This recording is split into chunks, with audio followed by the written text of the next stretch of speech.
You're a conduit for the stellar forces of the cosmos, a solar knight. The powers of gravity and light represent the extremes of these forces, and you can attune yourself between them. As an agent of this cycle, you manifest an array of solar equipment and use your own connection to stellar forces to empower them. Would you believe me if I told you this is the simplest class in the game and it's really easy to play? Welcome to the Solarian class guide for Starfinder 2e. I'm not joking. When I first looked at Starfinder 2e, I specifically read the Solarian next to last because I thought, wow, balancing graviton and photon energy in the heat of combat to access certain abilities sounds like a lot and not great for someone who's new to the system. And boy was I wrong, because Paizo has done an incredible job balancing the Solarian as an easily understandable class without taking away the flavor and feel of the class. Stop. Hold on.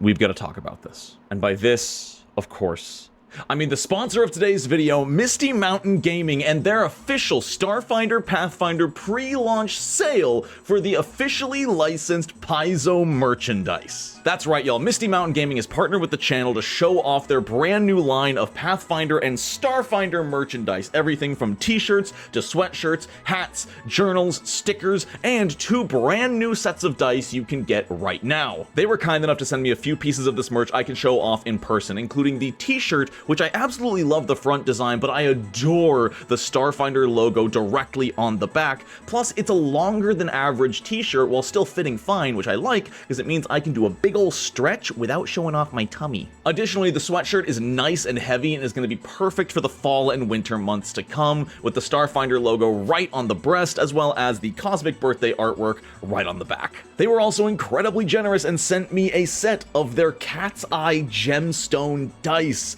These things are fantastic. They're heavy, they're solid, they're gorgeous, and they're mathematically weighted to roll 90% more nat 20s than normal d20s. If you click the link in the description, you'll be taken right to the launch party page where you can pre-order all of this and more. Like I said, there's journals, there's hats, there's backpacks, and they look incredible. Some of these designs look like that Wayne Reynolds art is jumping out of your backpack to attack the people behind you. Additionally, both sets of dice, the Pathfinder Cat's Eye dice and the Starfinder Shattered Glass dice, both come with a lifetime warranty. Misty Mountain Gaming really does seem to be putting the customer first, and I really respect that in 2025. And if you're interested in these at all, you should pick them up now during the pre-launch because they will be more expensive once they are officially publicly available. So once again, click the link in the description, go pick up some official Starfinder Pathfinder merchandise. Thank you so much, Misty Mountain Gaming, for supporting this channel. I really, really do appreciate it.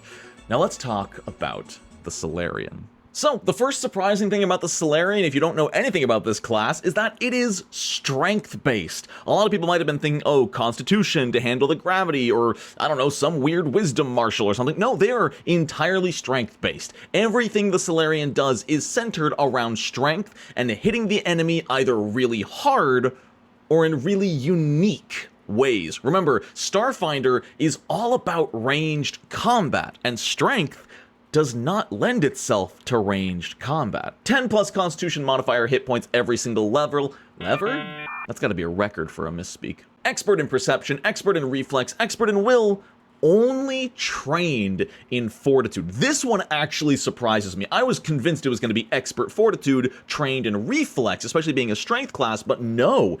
The Solarian's weakest saving throw is fortitude. That actually feels wrong to me. I don't know if it's for a balance reason or a flavor reason. Nothing about the Solarian screams reflexes and acrobatics to me.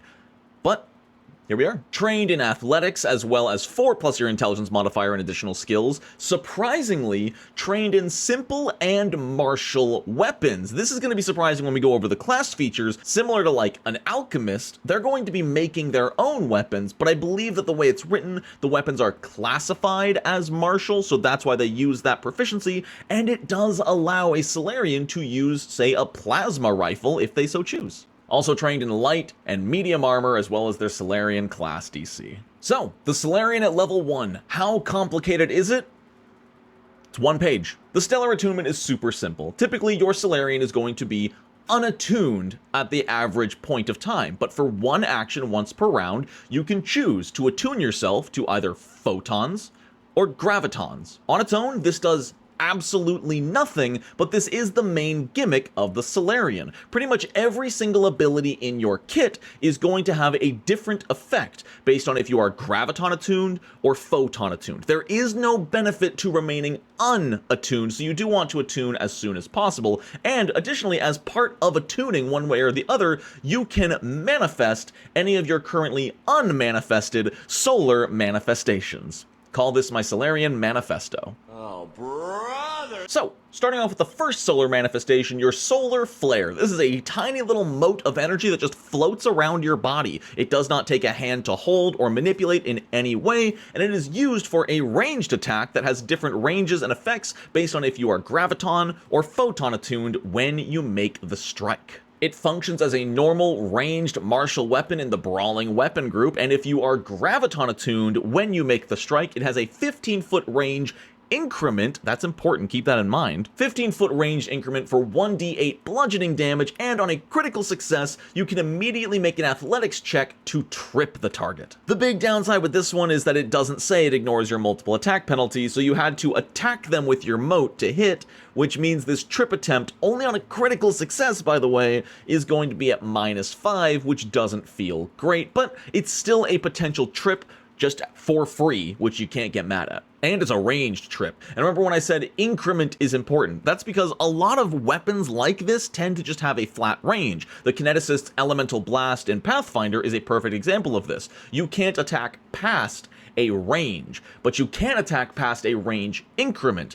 Every increment of that range, in the Graviton Attune's case 15 feet, it just incurs a -2 penalty. So if you're 30 feet away, you're only attacking at -2. 45 feet away, -4. You can still use the attack from that range, and that range is doubled when you're photon attuned. But with increased range comes lower damage, only 1d6 fire damage instead of the 1d8 bludgeoning, and on a critical success it does just inflict 1d6 persistent fire damage, which is arguably more impactful than the trip of the graviton attunement. But what I like about this is it's going to be useful either way. A little bit more damage when you're closer, a little bit less damage but more range, really versatile right out the gate. Oh, and by the way, this solar flare ranged attack, it adds your entire strength modifier. The entire thing, no matter how far away you are. You know, if you're using the photon attack and you're 90 feet away at -4 to hit, you still add all of your strength to this weapon, making it one of the best ranged weapons to ever exist in Path or Starfinder. Additionally, all Solarians have their solar nimbus, which is basically this thin layer of glowing, pulsing energy around them as long as they're attuned. Pulsing, you know, red and orange and yellow if you're photon attuned, or blue, purple, and black while you are graviton attuned. What this nimbus does is allow you to make a special reactive strike called the Nimbus Surge. If an enemy adjacent to you uses a move action while you are currently within melee striking reach of its square, you get to make a melee strike with a bonus added effect if you are graviton or photon attuned. They both call for a fortitude save against your class DC, and if they fail while you're graviton attuned, they become enfeebled 1, whereas if they fail while you're photon attuned, they become clumsy 1. Sure, this reactive strike doesn't get to completely interrupt their movement, you know, they're still going to finish their movement even if you crit, but hey, free condition application isn't bad, though it is only until the end of the target's current turn. Once again, not a big defining effect, but just a nice little bonus. But now we get to the best part of the Solarian, in my opinion, your solar weapon. This is a melee martial weapon that can be whatever you want. It will deal 1d8 damage of your choice of bludgeoning, piercing, or slashing, and you can pick 2 traits to give to it, as well as choose its weapon group. And it is entirely up to you. Do you want to make a knife weapon with the shove and versatile bludgeoning trait? Cool. You can. You can define it however you want. You now have a 1d8 piercing damage, versatile bludgeoning with the shove trait knife weapon.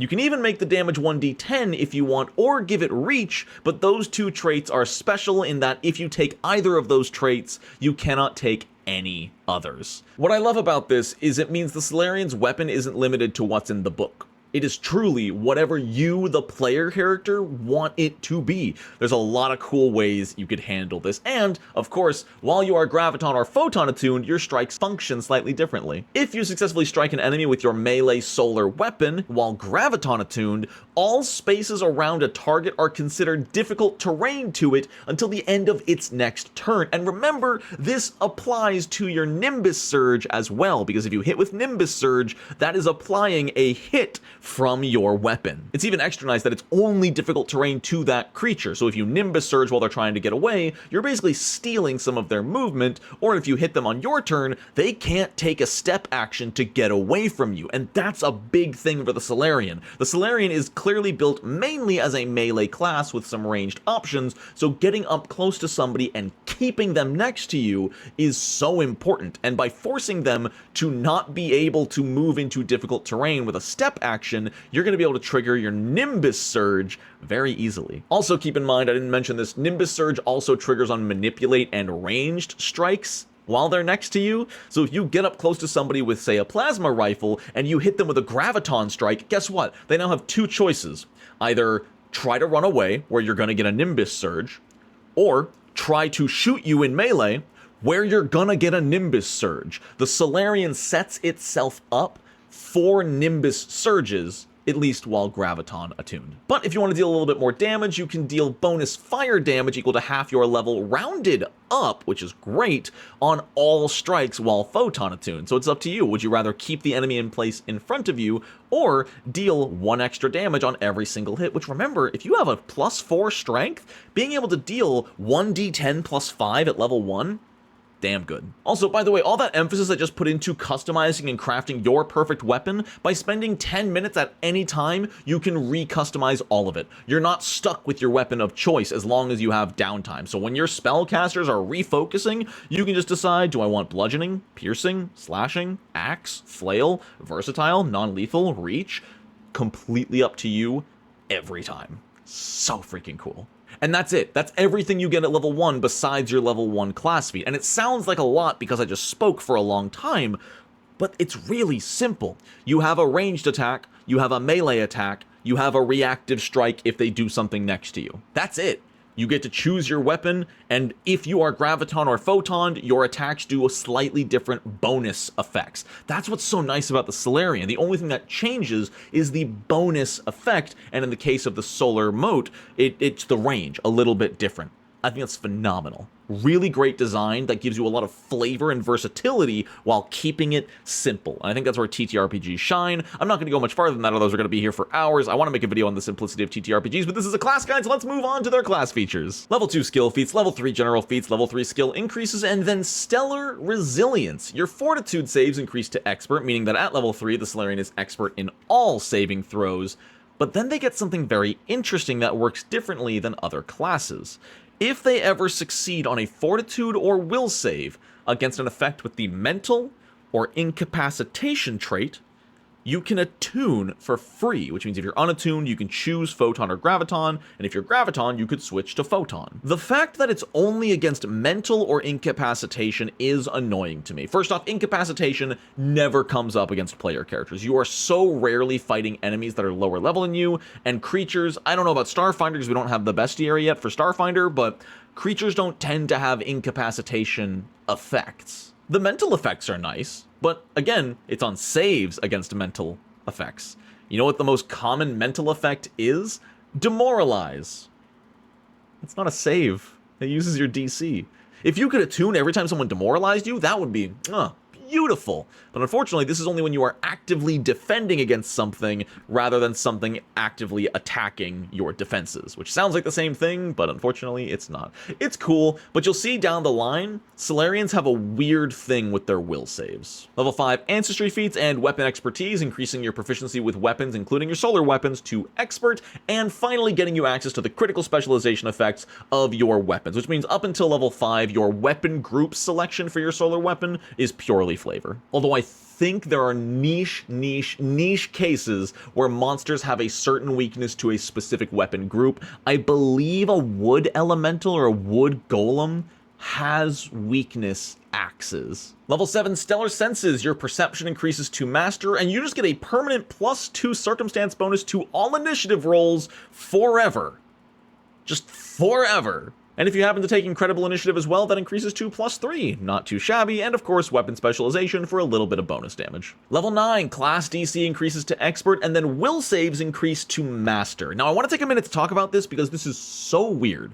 For every single class in Pathfinder and Starfinder, once you reach Master Proficiency in a saving throw, all normal successful saves become critical successes. But this, the Solarian, only upgrades their successes against will saves with the mental and incapacitation trait, which is weird to me.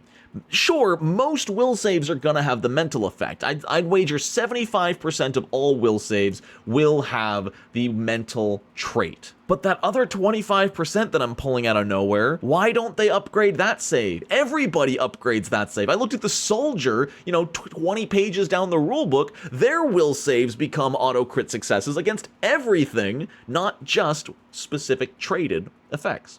I just don't know why it's worded that way. That's really weird. Level 11, Expert Proficiency in their armors. Level 15, Master Proficiency in their weapons. And also level 15, Master Proficiency in reflex saves, which upgrades all of their reflex save successes to critical successes, not based on certain traits. I don't know. Stellar Partition is such a weird feature. And finally, level 15 also upgrades weapon specialization for even more bonus damage. Level 17 is Master in their armor as well as Master in their class DC. And at level 19, they get Stellar Paragon. This is just legendary weapon proficiency. Pretty simple. Like I said, Solarian is not a complex class. Look at their class features. It's just proficiency increases. I wasn't being sarcastic or facetious when I called Solarian the fighter of Starfinder. Similar to how most of the fighter's class features are just proficiency upgrades, same with the Solarian. Everything else the Solarian gets is entirely from your selection from their class feats.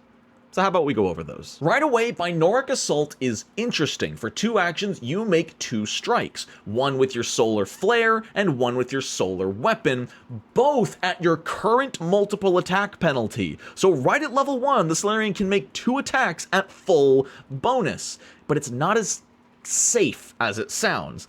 Remember, one of those attacks has to be with your Solar Mote, which is a ranged attack and thus can provoke reactive strikes. Now, if you are currently in melee against an enemy soldier who has both of his hands on his plasma rifle, yeah, go all out, Binoric Assault, hit him twice, he's not going to reactive strike back at you. But even if an enemy just has a weapon in one hand and then a free hand, they could still potentially reactive strike you with that fist for some bonus damage. It's scary. That ranged attack can provoke reactions, but otherwise, if you feel safe, Binoric Assault is incredible damage right out the gate. And Binoric Assault does get even cooler. You get to choose the order of your attacks. Flare first, then weapon, or weapon first, then flare. And this is important because after you make your first strike, you swap attunement.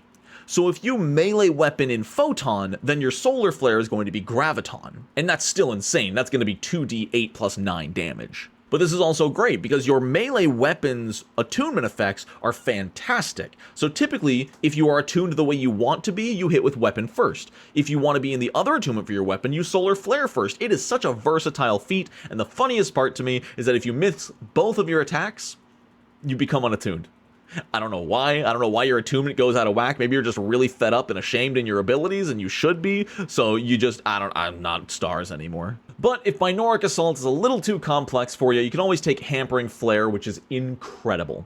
For 1 action, you attack with your Solar Flare ranged strike. If it hits, the target is off guard until the start of your next turn or until they take cover behind something. If you're in melee with an enemy who is not next to cover, that's insane. I will say this feat is terrible on a large Solarian, because technically rules as written, if you're in melee with them and you hit them with Hampering Flare, but you're large sized and they're like medium or smaller, they could technically spend an action to take cover behind you. Granted, would they in character? That's up to your GM if they're going to min-max metagame or not. I think most creatures would not try to take cover behind the thing that is beating the crap out of them. So most of the time, what's going to happen here is they're either off guard for an entire round, -2 to armor class, which again, this is Starfinder. Ranged combat is so common, and off guard against ranged attacks is insane. Or they're going to try to run away from you, which might give you a Nimbus strike, and then after you attack them, maybe they'll reach somewhere they can spend an action to take cover, and that's already 2 of their actions gone. 1 to move, 1 to take cover. They have 1 action left to strike if they can. And finally, Hampering Flourish does have a new trait that is important to keep your eye on: Cycle. Whenever you use an ability with the Cycle trait, you immediately shift to the attunement you are not in. If you are in Graviton when you use Hampering Flare, you become Photon afterwards. The attack is still a Graviton strike, you are Photon after it all resolves. Meditative Analysis is okay. For 1 action, you recall knowledge on a creature. If you succeed, your next strike against them gets a +1 circumstance bonus to hit.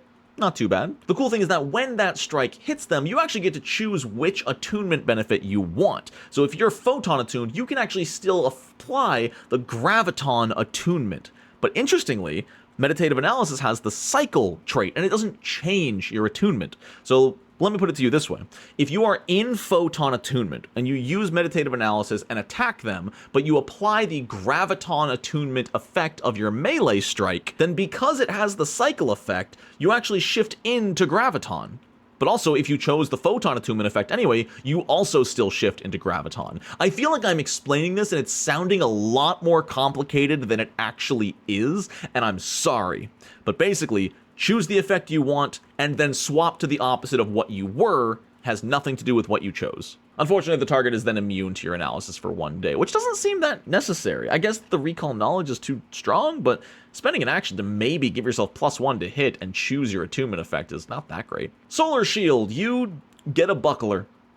I hate to say it, you get a buckler. It counts as a solar manifestation, just like your weapon and your moat, so when you attune, you can just conjure it to you, and it does scale with your level. Its hit points are equal to 5 plus twice your level, and its hardness is equal to half your level, so it's actually worse than a buckler at level 1. The nice thing is that it cannot be broken. Most shields, if they are below half of their hit points, have hit their broken threshold and thus cannot be used as a shield anymore. Additionally, shields can be destroyed, and so can your solar shield, but the nice thing is after 10 minutes of downtime, you can bring your solar shield back at full hit points. So it's weaker than a normal shield, but infinitely renewable without having to repair it or buy a new one. Additionally, even if it's not broken, after 10 minutes have passed without summoning it, it does return to its full hit points. It also has special effects when it is destroyed based on your current attunement. If you are Graviton attuned when it is destroyed, the creature who destroyed it makes a Fortitude save or becomes suppressed for 1 round, 2 rounds on a critical failure. And suppressed is a great new condition. It inflicts a -1 circumstance penalty to all attack rolls while they are suppressed, and -10 feet to all of their speeds.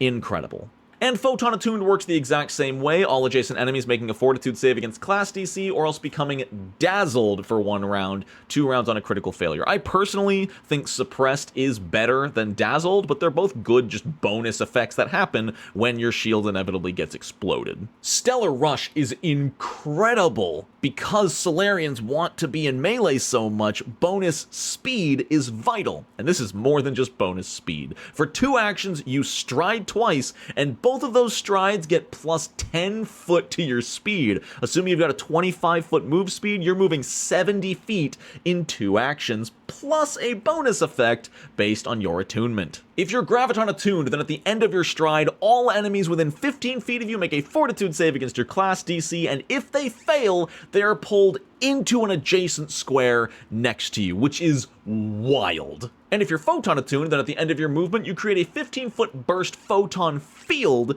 concealing all creatures outside of the field from all creatures inside, but not vice versa. So effectively, you run in, you make a photon field. The creatures and enemies can still see you that are close by totally fine, but your allies are now concealed from the enemies near you in the field, but the enemy is not concealed to your allies. Pretty good. This lasts until the start of your next turn. This is very much a case of like, hey, you're either attacking me or you're getting out of my field first before you do anything. Also, and it doesn't inhibit your allies in any way. This is a fantastic setup move. It does have the cycle trait. Keep that in mind. The fun part of the Solarian is going to be using setup abilities like this while paying attention to what attunement you are currently in and what you are going to be in. And I love that cycle. That is the only thing that makes the Solarian slightly more complicated than the fighter, is the attunement. And finally, the twin weapons feat, which adds not only the twin trait to be selectable for your solar weapon,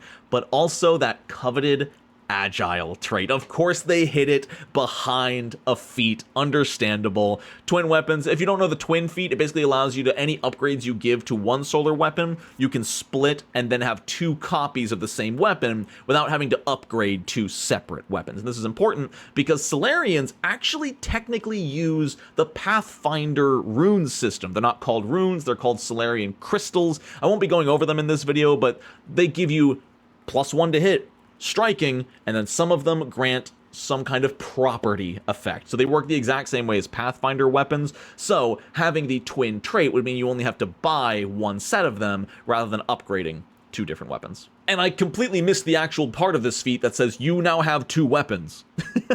Which means you can summon them both when you attune, or summon one or the other and swap between them, or hold both at once. It's really, really cool.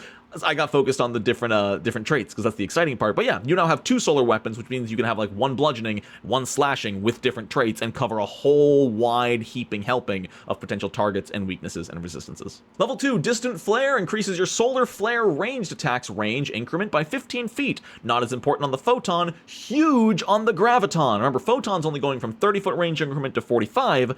Graviton is going from 15-foot range increment to 30. That is doubling the range of your Graviton. Huge. Eclipse Strike is sick. For 1 action, you hit a creature in front of you, and if you successfully hit them, you create such a flashy show of energy that any cover you would gain from this creature is increased. If they are the same size as you, granting you lesser cover, you suddenly gain standard cover from attacks coming from effectively behind that creature. Attacks trying to shoot past that creature and hit you, you now have standard cover from. And if you are behind a large or bigger creature, assuming you're a medium-sized Solarian, that standard cover becomes greater cover. That's +4 armor class to any attacks coming from beyond that enemy. This lasts until the start of your next turn, and of course, say it with me, it has a bonus effect based on your attunement. If you are Graviton attuned, then even if the creature leaves and you no longer have any cover, you are in the middle of an open field, you still count as having lesser cover until the start of your next turn. And the Photon attuned makes that potentially greater cover even better,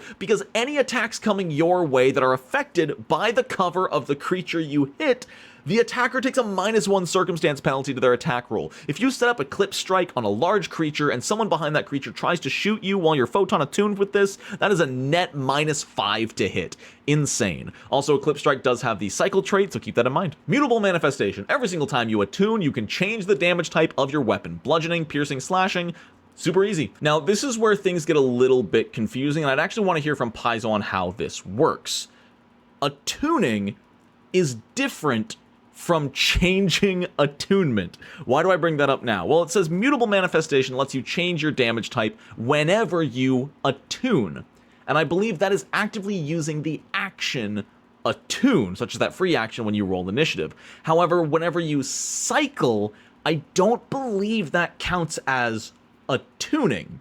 I don't think it would be broken if you did count it, so when you use like a cycle ability, you can change the damage type of your weapon. I think that's really, really cool. I don't think that's broken. I have no idea if it would be later down the line, but as it stands, because it says when you A attune, that to me is you using the attune action, like when you roll initiative. But maybe, I want to hear from you guys how you interpret it. Do you think the cycle trait, which specifically says you changes your attunement, the cycle trait does not say you attune to the other? You know, it's convoluted. I don't know. I want to hear. Let me know in the comments. Shattering Impact. Power attack with your solar weapon, but your weapon breaks when you do it. Deal 1 extra damage die, and if you successfully land a hit while Graviton attuned, you inflict a -10-foot speed penalty to the target until the start of your next turn. Which, remember, this also counts as a successful strike with your Graviton attuned solar weapon, so it's also going to treat all squares around it as difficult terrain with a -10-foot status penalty. That's gross. Or if you're Photon attuned, they take persistent fire damage equal equal to half your level. I'll say Solarian is getting some of the best synergy for creating and controlling difficult terrain for your enemies, and I'm loving that. The only downside of this is that it does not scale up like most other power attacks. It's always going to be just one additional damage die. I think this combos best with the two-handed 1d10 trait of your solar weapon. And this is our first feat with the Disharmony trait, the final brand new trait worth talking about for the Solarian. All Disharmony means that this ability is so powerful, it unattunes you entirely. So you're going to have to actively spend an action re-attuning, but that's good news with this ability in particular, because when you manually attune, you can conjure your weapon back into your hands. So this is effectively a 2-action attack that does great stuff now, but you're gonna have to spend a 3rd action later getting your attunement and by extension your weapon back. And Solar Rampart, you can now wear heavy armor whose proficiency is the same as your proficiency in medium armor, and it treats the bulk as 2 lighter than it actually is while wearing it. That's pretty cool. I don't know why you need the bulk lowering because you're a strength-based class in the first place, but it's fine.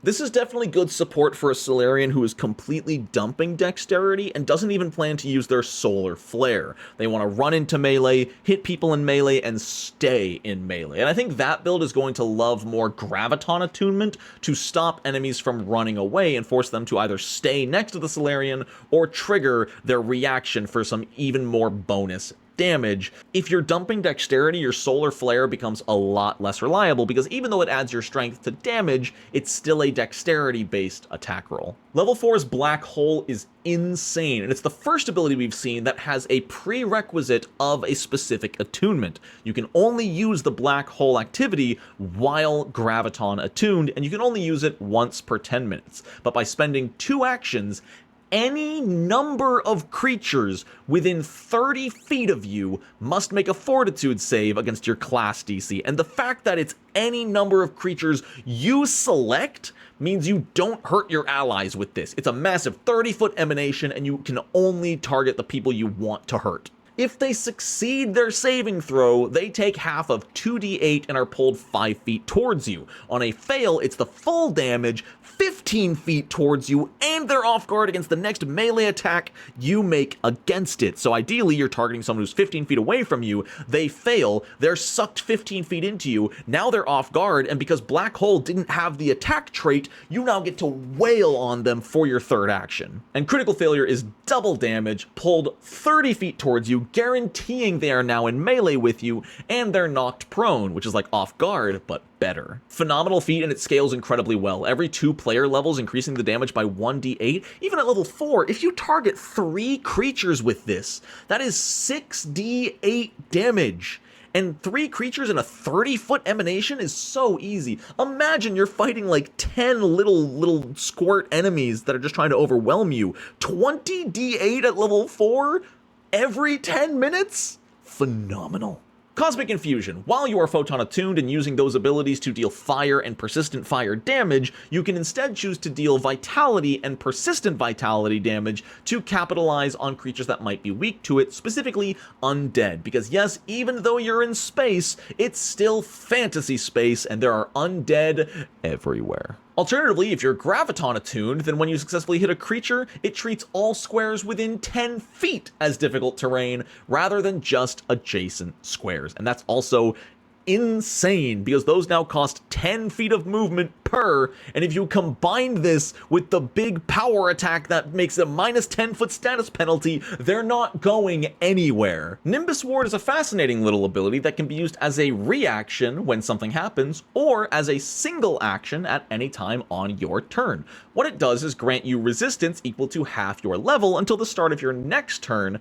However, the damage types you can resist are entirely dependent on your current attunement. While graviton attuned, you can choose bludgeoning, piercing, slashing, or force, and while photon attuned, you can choose any energy type: fire, electric, acid, sonic, and I'm not looking, what's the 5th energy type? Cold.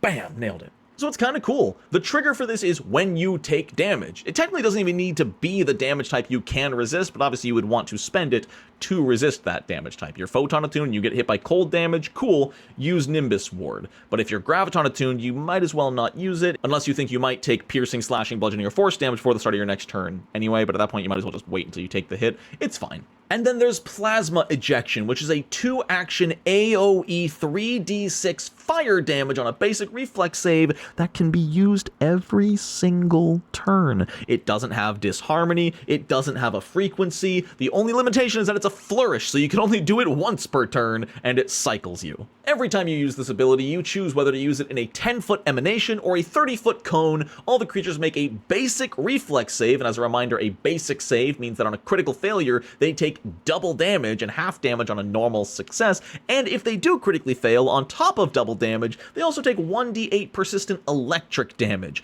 If you are graviton graviton approved. If you are graviton attuned, any creature that fails their saving throw are knocked prone. If you are photon approved, photon approved. If you are photon attuned, all of the fire damage is d8s instead of d6, and this goes up by 1d6 every 2 character levels. This is phenomenal. You know, what does the scale up to at level 20? 11d6 or 11d8 at level 20 that can be used every single turn. This is always going to be useful. This will always be useful if you're fighting multiple targets. Insane. And remember, this is a saving throw. It doesn't have the attack trait. You can always just plasma ejection and then melee strike or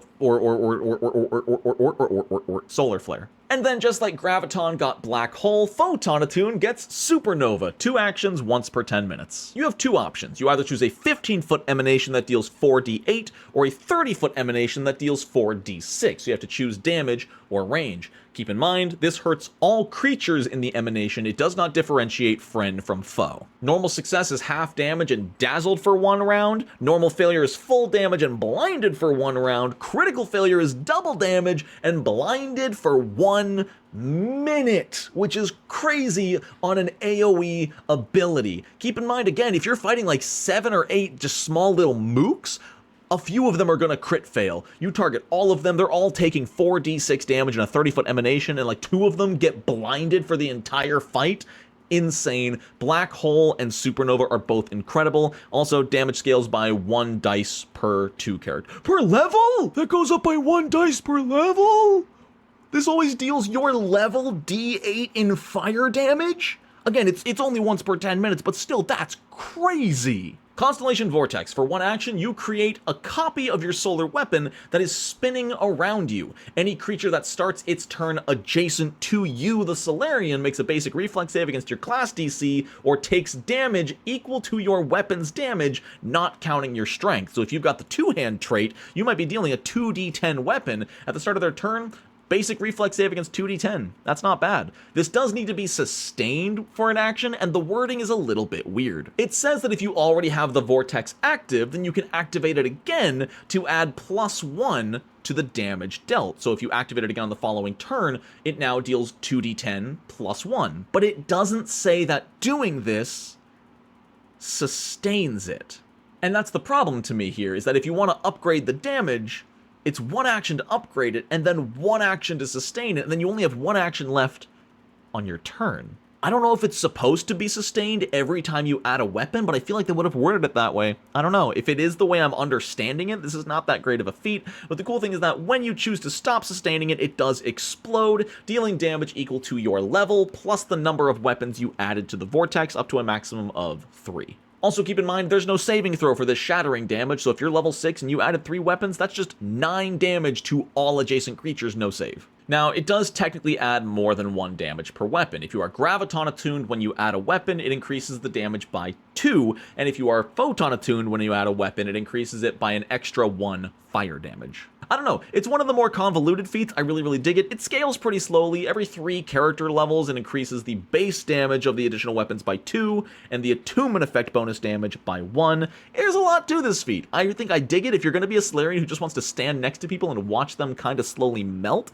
it's not bad. Basic reflex saves are still going to do damage on a success, and it does leave you open to dealing damage that way, plus a melee attack, which doesn't have, it's two things that aren't both engaging with multiple attack penalty. It's good. It's a big action investment if sustaining and adding are separate actions, but it's really, really cool. Corona. For 2 actions, you make a 10-foot emanation of either darkness, like magical darkness, or bright light with extra dim light beyond it. The darkness functions like the darkness spell, cast at a rank equal to half your level rounded up, and the bright light actually makes all invisible creatures concealed, and concealed creatures no longer concealed at all, no saving throw, which is phenomenal. The only downside of this is that it's 2 actions to cast and then a 1 action sustain every single turn, but what is cool is that if you shift while Corona is still active, it shifts from darkness to light, back to darkness, back to light, constantly changing the battlefield in a really dynamic way. Nimbus block. If you took the Nimbus Ward feat and the Solar Shield feat, then whenever you shield block with your Solar Shield, you can also Nimbus Ward to gain damage resistance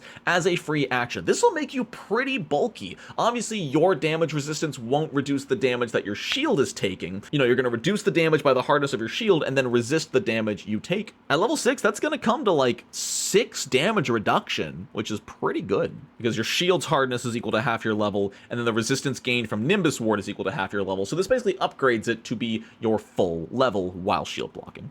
Neat. Solar Barrage is incredible. For 2 actions, you make 3 Solar Flare ranged strikes, all at -2 circumstance penalty to hit, but all at your current multiple attack penalty. So if this is the first attack you make on your turn, that is 3 nearly full bonus ranged attacks, all applying your attunement effects, and then it does disharmony you afterwards, which isn't that big a deal, because you can just use your 3rd action to reattune right away. It's just really good action economy. Starbrand. If your last action was a successful strike with either your solar flare or your solar weapon, you effectively mark them with glowing solar energy, increasing the range increment of your solar flare by 60 feet, which unfortunately isn't that useful unless it's like running away, because you already had to hit them anyway, so you're already assumedly within your range increment. I guess if you were using like Photon from like 90 feet away, with the -4 to hit, and you hit them, then all of a sudden your next attacks are no longer at a penalty. That's kind of cool. But on top of that, if the creature is invisible or ever turns invisible, they are only concealed, and if instead a creature is just concealed, they are no longer concealed at all. And keep in mind, those last 2 benefits, the invisibility and concealed benefits, those apply to everybody. It's not just you. Everybody can now see that invisible creature, and everybody now has normal accuracy against that concealed creature. Fantastic support. It also lasts 10 minutes, by the way, so just set it and forget it. Level 8's Defy Gravity. A lesser man would make a wicked joke right about now. I hope you're happy. I hope you're happy now. Whenever you're Graviton attuned, you gain a fly speed equal to your land speed. That's really good. Though it's not as good as you might think in Starfinder. Level 8 is really late to be getting a fly speed. Granted, the Solarian has multiple ways to increase their movement speed, so that could be great with like the 2 action stride with bonus speed. That's pretty good. Flicker Strike is okay. For 2 actions, you make a melee strike with your solar weapon. If you hit, you can immediately teleport adjacent to any other creature within your movement speed and strike them as well. Unfortunately, that second strike doesn't ignore multiple attack penalties, so this is effectively 2 actions to strike twice and stride, but rather than striding, you're teleporting, which doesn't provoke reactions. If you're Graviton attuned, the distance becomes doubled. If you have like a 30-foot move speed, then you can teleport 60 feet before attacking. That's incredible. The Photon attunement kinda sucks though. It only does anything on a critical success, and it just dazzles them until the end of their next turn. So use this while Graviton attuned, just keep in mind it does cycle you. Mind Ward Shield. When you raise your Solar Shield, you also gain the circumstance bonus to will saves, and can shield block to reduce damage received from will save based damaging effects. Pretty cool. Just keep in mind, if you do this, your shield does still take damage. Even if the damage was like mental, which normally wouldn't damage an object, it still does because mechanical balancing. Momentum. If your last action was a successful strike with your solar weapon, then for 1 action, you step twice. If you were Graviton attuned, each step carries you 10 feet, which is pretty decent. 20 feet of movement without triggering reactions. Not bad. If you were photon attuned, however, then you leave an after image in the original space you were. That counts for flanking. So if you happen to be flanking with like your soldier companion, but you need to get out of dodge, you can use momentum while photon attuned, get 10 feet away without triggering reactions, and that after image lasts until the start of your next turn for flanking. However, the after image does disappear if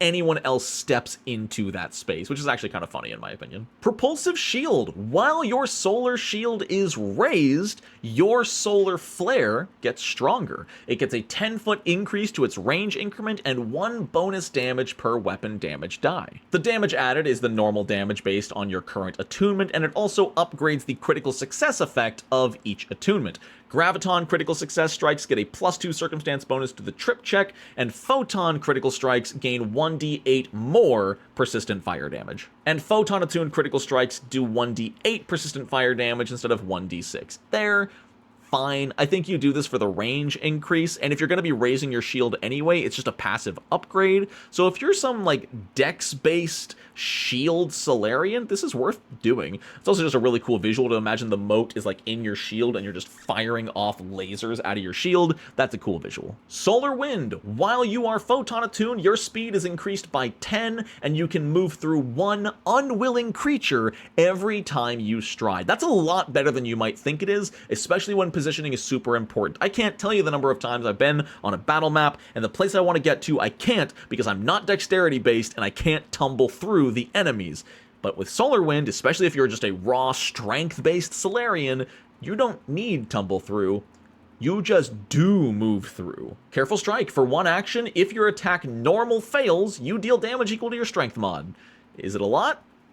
No, you're level 10. It's going to be a maximum of 5 damage, but you might as well use this. If you don't have any other flourishes you plan to use, this is fine. The problem is that it is a flourish, and Solarians have a lot of flourishes, so this is fine if you have nothing else going on. Otherwise, you can skip this one. Clinging Flare is also a 1-action flourish, and in my opinion is way better. For 1 action, you attack with your Solar Flare. If it hits, the target is immobilized until the end of its next turn, or it escapes against your class DC, whichever comes first. Additionally, if you critically hit, they're also off guard for that same amount of time. That's really good. If you're just going to be shooting with your Solar Flare anyway, you might as well immobilize the target you're hitting. This isn't even bad to have on a melee Solarian who can hit someone, immobilize them while they're running at them, and then, they're stuck for their turn. They're still going to waste actions escaping if they want to run away, and you're just coming. Soul Furnace. While you are suffering from an affliction, you can lose hit points equal to the affliction's level and make an immediate saving throw to reduce or remove it. Additionally, if you fail or critically fail this saving throw, it does not advance it. This is a very safe way to potentially get rid of an affliction early. You can only do this once per 24 hours per affliction. So if you have 4 different venereal diseases, you can try to burn each one away all on the same day. Twin Guard. If you took twin weapons at level 1, then as a reaction, whenever you are critically hit by a melee strike while you have both weapons manifested, you can shatter 1 to gain resistance to the damage equal to your level. That's fine. I don't know why it's limited to critical strikes. I guess it would be too good because you could just reattune and re-manifest every single turn, and then you'd have 10 resistance to every attack forever, I guess. It's still a reaction. I don't know. I wish it was more. If it was going to be only against critical strikes, and only melee critical strikes in a ranged, focused game, I wish it was more usable. It's good, but it's not great. Level 12's Ascended Stability is incredible. As a reaction, whenever you would cycle or become unattuned, you don't. This is mainly really good if you have multiple abilities with disharmony, and you don't worry about using your reaction on anything else. So you can use the thing that gives you 3 solar flare strikes, and then stay attuned. Combine this with Supernova and Black Hole, then you can Black Hole, Ascended Stability to stay there, position yourself, Supernova immediately on the following turn without having to worry about reattuning and whatnot. Great stuff. Covering Flare. For 2 actions, you stride twice. At any time during this stride, you can attack with your Solar Flare, and if you hit the target, they are suppressed until the end of their next turn. Suppressed is good. -1 to attack rolls and -10 foot speed penalty.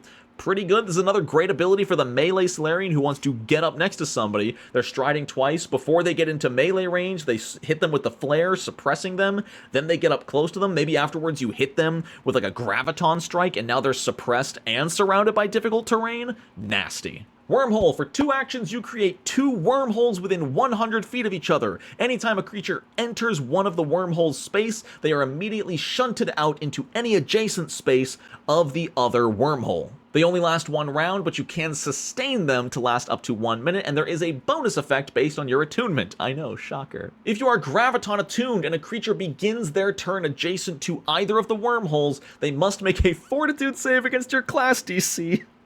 Or get sucked in and pushed out the other side of the wormhole. I think that's hysterical. Let's say there's an enemy 100 feet away from you. You can put your wormhole down, conjure the other wormhole next to them, and end your turn. At the start of their turn, if they fail their fortitude save, they're in melee with you now. And if you're photon attuned, when a creature enters the wormhole, they become concealed until the start of their next turn. Pretty good stuff, honestly. You want to use Photon Attuned to go through the wormhole. You want to use Graviton Attuned to suck enemies through the wormhole. Big Bang is super cool. At its core, it's just a big explosion, but I love how it interacts with your allies. It is a 30-foot emanation from you that's just engulfed in flames from a Big Bang, but it doesn't affect any allies adjacent to you. It affects enemies that are adjacent to you, and it affects allies that are not adjacent to you but within the emanation, so positioning is everything here. You can protect your allies if they huddle up close, but if they're out there but still in the emanation, they're getting caught in the crossfire. It's a reflex save against your class DC against 10d6 fire damage. Critical success, nothing happens. Normal success, half damage. Even a normal failure is full 10d6 damage and then 2d6 persistent fire damage. Critical failure is double damage, 4d6 persistent fire damage, and an immediate counteract check to end 1 spell affecting the creature. This is neat, you know? It's a little bit of counter magic on the Solarian, which they really don't have much magical about them, and I think that's just cool to have in the kit. It's also just fun to just kaboom everywhere, and you could build a Solarian with Supernova, Big Bang, Plasmic Ejection, a black hole, and just every round of every encounter, it's some kind of massive eruption around you or from you, and I think that's awesome. Also, I don't think I said it, but in order to use Big Bang, you do need to be photon attuned, as opposed to Singularity, which requires graviton attunement. Are we noticing a pattern here? For 3 actions, once per hour, you pick a single 5-foot square and say, hey, die. All creatures within that 5-foot square have a basic reflex save against 10d8 bludgeoning damage, and the reason it says creatures is because, say, you're a tiny creature on top of another creature sharing the same space, they both get hit by this ability. Now you may notice that this little ability has the death trait, and that's because if any creature or ally is dropped to 0 hit points by this effect, they are immediately torn to shreds and spaghettified inside the black hole. Or Singularity. Is there a difference? In addition to this, for the next round, the space the Singularity appeared on, as well as every adjacent square, is covered in such a crazy solar darkness that not even greater dark vision can see through it. And finally, any creature that starts their turn in that darkness must make a fortitude save against your class DC or be slowed 1 for that turn. What this basically does is if you see 4 enemies all huddled together, you target the guy in the middle, spaghettify them, and cover all of their friends in a slowing, chilling, stellar darkness where their friend used to be. You're the good guy. Stellar Shield Collapse. It requires you to have the Solar Shield feat and then either the Black Hole or Supernova feat, but as a reaction now, as long as you are in the correct attunement, when your shield is destroyed, you can immediately use either Black Hole or Supernova, as long as you have the feat, and as long as you have not used it in their last frequency. You know, they can only be used every 10 minutes. If you used it within those 10 minutes, you can't use it here. But again, on that build that has like multiple explosions, being able to use another one on the reaction, mwah, beautiful. Unstable Flare is an upgrade to Solar Barrage. Now, rather than just 3 Solar Flare strikes at -2, you attack every creature in a 15-foot burst at -2. As a reminder, 15-foot burst is 30 feet across. That's a 30-foot area. You attack every single enemy in that area. If you're Graviton attuned, you can stride as a free action first, just to make sure you get that optimal positioning, because that burst of 15 feet does need to be within your ranged attack's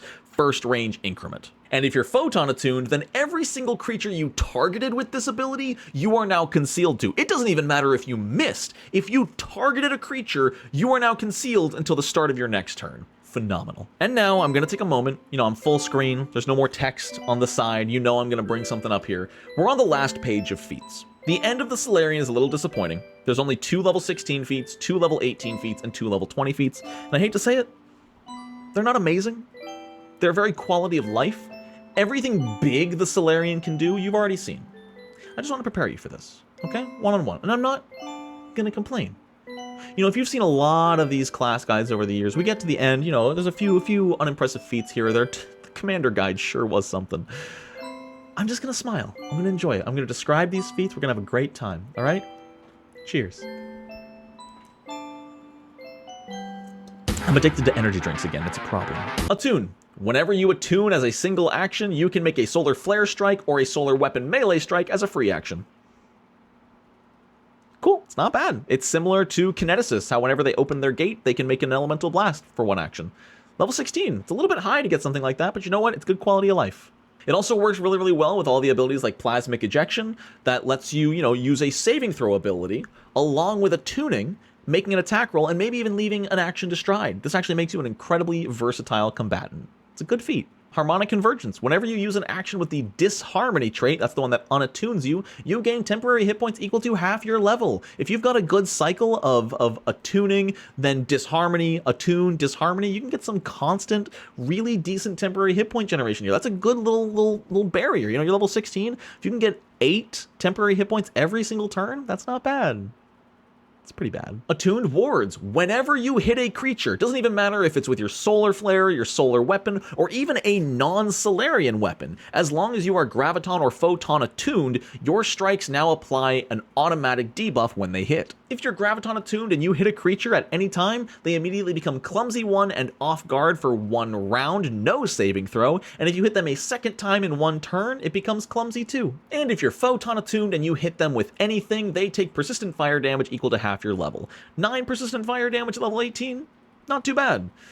I mean, it doesn't stack with any other persistent fire damage that comes from any Photon abilities, because they're all persistent fire damage, and if you have multiple instances of the same persistent damage, you only take the highest one, but let's not worry about the rules. It's damage. Homing mode. Your solar flare now has triple the range, which means if you're Photon, even without any of the other range increasers, you're now at 90-foot range increment before any penalties, and if you're attacking within your first range increment, you ignore any concealment and cover. This is actually really, really solid in Starfinder because everybody's going to be taking cover all the time, and greater cover is +4 to armor class. If they're like concealed and taking cover, you can ignore all of that with your solar flare strikes. Not bad at all. Just really good accuracy. Again, really good quality of life. And level 20, Cosmic Alignment. You are now permanently quickened, but that 4th action can only be used to strike with your solar weapon, solar flare, or to attune. It's not bad, especially combined with attuned blow, where whenever you attune, you can attack anyway. This is going to get you a lot more free attacks. Again, a lot more freedom to mix in those saving throw abilities even more efficiently. And finally, perfectly attuned. I'm not going to complain, I'm not going to complain, I'm not going to complain. Whenever you would attune to Graviton or Photon, you instead become perfectly attuned. While perfectly attuned, whenever you use an ability, you can choose the attunement benefit you want. You can use a Graviton attunement ability and then immediately use a Photon attunement ability without changing your attunement whatsoever. Additionally, if an ability would ever require specifically Graviton or specifically Photon, you count as being in both. So you can use Black Hole, Supernova, Singularity, Big Bang, all of them. This is a really good capstone for the explosive Solarian I was talking about. Otherwise, it's fine. And I'm not going to complain any more than that. That is the Solarian class for Pathfinder 2e. After talking about it out loud, I'm actually curious to hear from you in the comments after making it this far. Is this a simple class? Because when I read it, it's so easy. You have a range strike, you have a melee strike, you have a reactive strike, and then you have specific abilities that just do those but more. And the more is always either a Graviton ability or a Photon ability. The hardest part is probably tracking the cycle trait, I guess. I feel like it's simple, it just takes a lot of explanation because of the details, But does that inherently make it complicated? You decide. You watch the video. You might be making one. You might be playing one right now. If you are, you know I want to hear about it. Huge shout out to Misty Mountain Gaming for sponsoring this video. Go check out their launch party merch for Pathfinder and Starfinder. Again, get it now during the pre-launch sale because it's going to be cheaper than buying it once it is fully released. Additionally, huge shout out to all the members of the No Net One's Patreon for helping to support me as well and keep this content flowing. I hope you're enjoying all the class guides lately. I have been pumping these out. I've been really into it. I want to make a little bit more short form content soon, but I've got a lot of plans going forward. So if you want to help support the channel as well, there's a link to the Patreon in the description. You can pledge for $1, $5, $10, or $20 a month. They all do the exact same thing. They just support me a little bit more. Thanks so much for watching. I hope you all have a wonderful rest of your day. And until next time, No Nat Ones.